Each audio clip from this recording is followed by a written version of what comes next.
C'est aujourd'hui la grande surprise, c'est de voir qu'on n'a pratiquement plus aucune défaillance d'entreprise.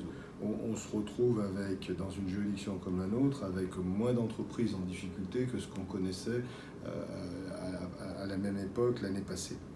Donc on a une baisse tout à fait considérable, je pense qu'elle est au-dessus de 50% de défaillance d'entreprise. Donc on voit bien que c'est une solution qui est totalement artificielle.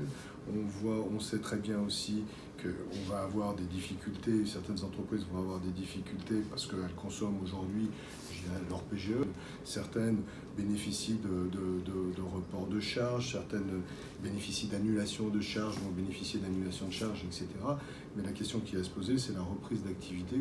On a aujourd'hui une grosse inquiétude dans le traitement des difficultés des entreprises. On a des entreprises qui ne viennent plus devant notre tribunal.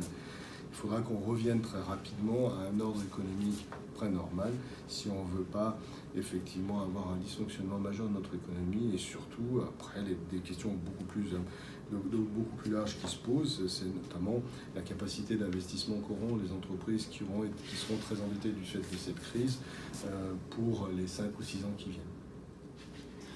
Et dans ce contexte complexe, du coup, et rempli d'incertitudes, le commissaire aux comptes doit jouer pleinement son rôle dans la chaîne de la prévention.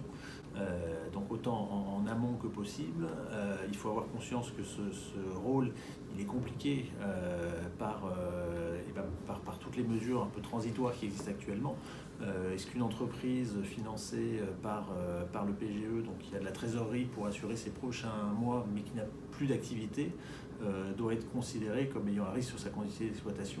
Peut-être que l'analyse de la trésorerie répondra non à court moyen terme, mais l'analyse métier répondra oui.